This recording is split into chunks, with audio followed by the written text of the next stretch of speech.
It's another Football Friday on News OK Live. I'm Mike Sherman, sports editor of the Oklahoman, joined by columnist Jenny Carlson here in studio at 100 West Main, Suite 100 in downtown Oklahoma City. We're talking college football still. There's one more game to play, and our columnist Barry Trammell is at the Camelback Inn in Phoenix, there to cover it. How you doing, Barry? Very well, very well. From his home in Norman, joining us on the Hangout is OU beat writer Jason Kersey. Hello. And from somewhere here in Oklahoma City, just back from the Rocky Mountains, OSU beat writer Kyle Fredrickson. Good to be here. How was your trip, Kyle? It was good. It was a bit rushed, but I got a few very Colorado things done in a short amount of time, so I can't complain. Weren't there some snowmobiles and fishing involved in your trip? Yes, doing some ice fishing back to my roots a little bit. Sounds crazy to Oklahomans to sit on a sheet of ice for 6 hours and stare through a hole and try to catch fish, but it's actually pretty fun. Don't bag it until you do it. You didn't sell it that well. Hey, I feel a lot better. You start talking about doing some Colorado things, I think you're smoking some weed. You never know what they're doing. Hey, it's not mutually exclusive. There's a reason why you're sitting on a block of ice for 6 hours. Staring into a dark hole doesn't seem so bad, I guess. It's not just that you're auditioning for the Great American Sportsman, Barry. Well, let's start with the field house. Kyle, our first question's for you. True or false? A lot of news out about Mason Rudolph, a lot of talk about him. Jenny had a column this week. You had a story. True or false? OSU's really compromised its ability to maximize the potential of an elite quarterback the last couple of years. Well, I think there's no doubt about it. It's a truth. And I think part of the reason why we're even talking about this was because the last OSU quarterback who was elite that they were able to maximize his talent was obviously Brandon Weeden. But think about the supporting cast that team had. When you have an NFL receiver, an NFL running back, and an offensive line like that, it wasn't all that difficult to maximize Weeden's talents to the point where they made that Fiesta Bowl and Witten beat Stanford. So, in terms of this season, looking at Rudolph and how much they were able to utilize all of his strengths, certainly, I think he fell short of what he's capable of doing, partly because, like Jenny wrote, with the offensive line issues and OSU's inability to run the ball, J.W. Walsh coming in so many times in the red zone. But I will give Gundy and this coaching staff a lot of credit because in terms of this year, they didn't maximize Rudolph's ability. But I think from a team-wide picture, you could definitely make the argument that they maximized their talent across the board with what they were able to do with the pieces. But as the Cowboys move forward, I mean, Mason Rudolph has got to be the centerpiece of this team. That this team can't rely on excuses moving forward as to why he's not performing at an elite level because he's that caliber of player. We've seen it. So the good news. They return so much next season. You're right. At this point, we have not seen the best of what Mason Rudolph can do. Jenny, what about it? You wrote on this, and I think you're going to go with true. Oh, yeah, for sure. Yeah, and you know what? They made some decisions, as I wrote, and we've written a couple different times, made decisions about how they're going to allot scholarships. They decided a couple years ago when the Big 12 kept trending towards more and more spread offenses, and OSU did as well. Mike Gundy made the decision, I'm going to give a few more scholarships to my defense. He just felt like the offense could scheme and figure out ways to overcome having less scholarship players. But the area that he took those scholarships away from was largely offensive line, and we've seen now the result of that. Now, I'm not saying that's 100% on less scholarships because I think you have to look at, how well did Joe Wickline recruit his last years in Stillwater. I think that's a question mark.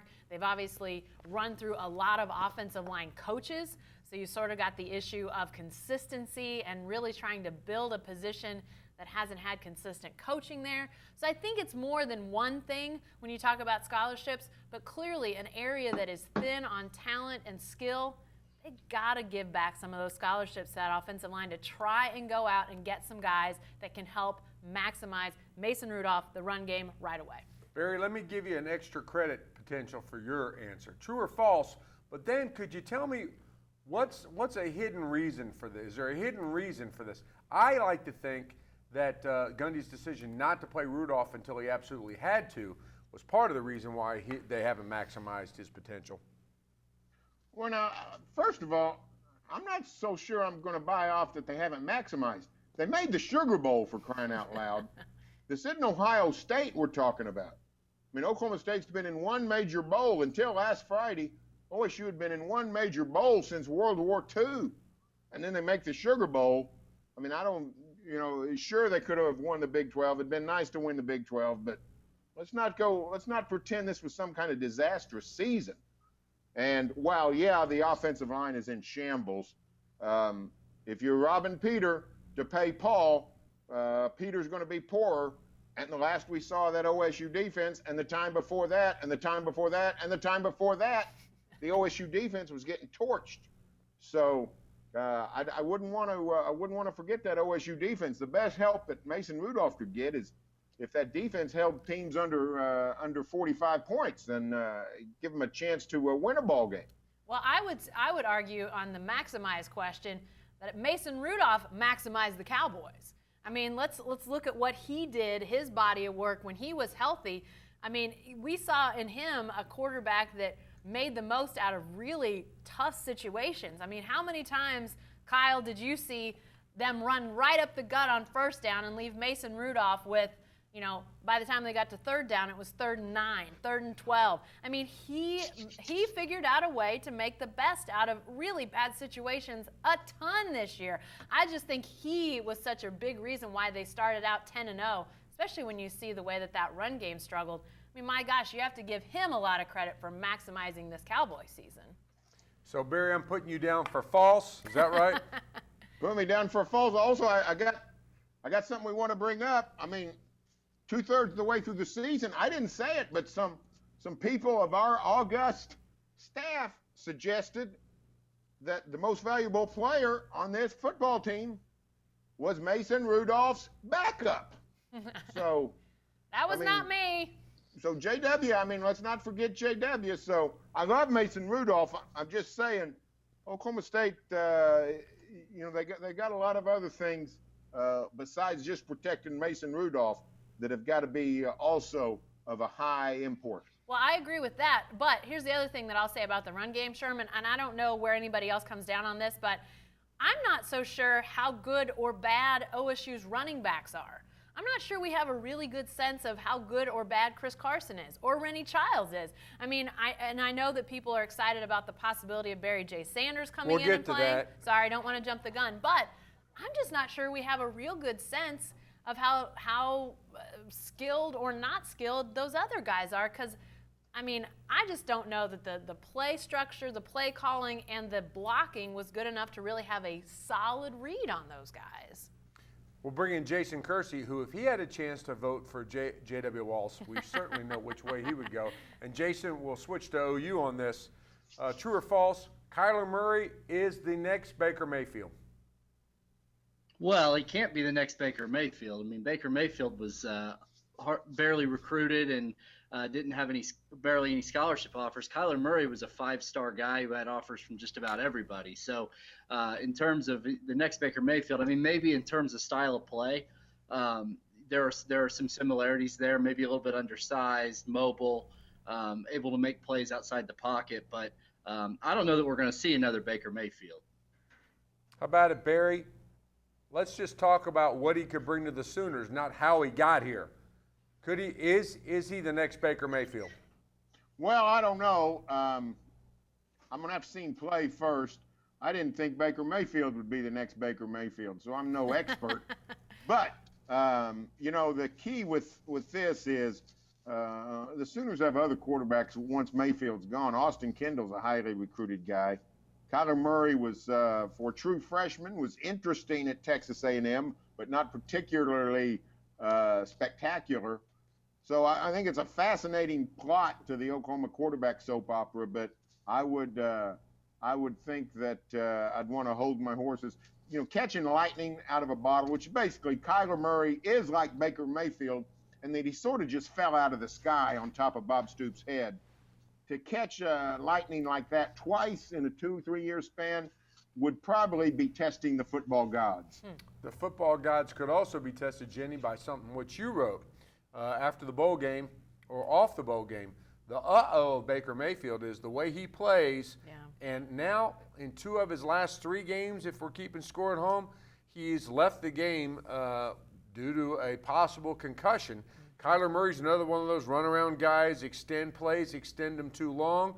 So is he the next Baker Mayfield? Soup to nuts. Right. Yeah, and I do think that that's a real concern. I'm like Barry. I don't know that I've seen enough of Kyler Murray to say for sure how he would fit in. I mean, I think, the rough road that he had this last season at Texas A&M, it's got to give you a little pause. But, Baker Mayfield had an equally rough go his last year at Texas Tech, and clearly it was much better than you might guess after the way that season worked out in Lubbock. So, it's anybody's guess. Sometimes guys just need fresh starts. I mean, that's the truth of the matter. A guy like Trevor Knight leaving OU for Texas A&M, things look rocky at Texas A&M. They've lost 2 quarterbacks. Their offensive coordinator's gone. Their AD just left and has been replaced. So it looks like a little bit of a mess there. But frankly, sometimes guys just need to start anew and regain that confidence. So maybe Kyler Murray does sort of have that, regeneration of confidence in Norman. We'll have to see. But the concussion question is a huge one, and we'll not know until we get a little bit in next season. I mean, he may go a long time, Sherm, and not have any problems. That's the truth of the matter. But we won't know until we see. And, the 2 plays he gets hurt on, while the dive after the guy in the Orange Bowl was a bit of an extreme play, it's not out of the ordinary for him. It's not like we saw him get hurt on plays where you said, oh, man, we've never seen that before out of Baker Mayfield. He got hurt on plays that he will do or try to make on a regular basis. The reason they love him. I got some good news for Barry Trammell and our viewers. Barry's got to go in 5 minutes, so we're going to go fast through the rest of these. Consider all these questions lightning round. Kyle, we're starting with you on this one. Fill in the blank. Barry J. Sanders' arrival at OSU would be? Fun to write about. Beyond that, I don't know. There's a whole lot more to say because he didn't do a ton at Stanford. 600 yards, rushing 5 touchdowns in a few years. A cool story, but I don't think this is anything like the Cowboys are going to find in terms of a solution to run game. I get to bring Jason Kersey in on this question, given his background of covering Heritage Hall when he was covering high schools. Complete the sentence for me, Jason. Barry J. Sanders' arrival at OSU would be? I think it would be really cool. I mean, this is a guy, Oklahoma State was his second option. He chose Stanford, obviously there between the 2, but, he's got his father's legacy there. He's not getting to play much, and he's not going to get to play much with Christian McCaffrey there. So I think it'd be a lot of fun if he transferred to Oklahoma State, and it'd be really cool. It'd be really cool if he was successful there. But like Kyle said, I have no idea if that's possible. Jenny, what would it be? I mean, I think it'd be nothing but interesting. I mean, here he is, a legacy guy, getting a chance to wear that OSU jersey like his dad did. I think it'd be interesting to see how he did. Barry, fill in the blank. Oh, it would be cool. I don't think it would be terribly impactful. The Cowboys, from what I've seen of Barry J., he's a solid college running back. That's what they've got. Nothing special. They could really use special. Oklahoma State is accustomed to special at tailback. I'm going to go with it would be good native advertising for a certain car dealership in Stillwater. Barry, stay with you. Given all the intrigue, how the season ended, the magical November ride, complete this sentence. The Bob Stoops statue is nearing its second public appearance. It was a good season. It was an excellent season. You win the Big 12, that's a good season. That's a great season for the Sooners. They made the playoff. Sure, you want to beat Clemson. Sure, you want to win. But this was an excellent season for Oklahoma football, both for what they did and for what it means in the future. It looks like OU football's on the uptick. I think the statue is closer than ever to being out of wraps, if in fact it has ever been under wraps. Exactly. You stole my line. Yeah. Jenny, the Bob Stoops statue is? Well, I was going to say about to be pulled out of a storage closet somewhere, but yeah, do we actually know it ever went into a storage closet after it made a very public appearance on the back of a trailer all the way from Texas? Yeah, I think the Bob Stoops statue is soon to make an official public appearance. How about that? Jason, what is it? Let's see. It's funny. It's one of the funniest things I've ever seen. Honestly, the whole the idea that they rolled it down Lindsay Street on the back of a trailer, unwrapped. It's just and it's sort of it's just one of those things that the less they want to talk about it, the more mysterious it is, and the more I want to find out about it. So we'll see where that goes, but funny is my answer. Kyle, I'm going to let you play on this one too. The Bob Stoops statue is?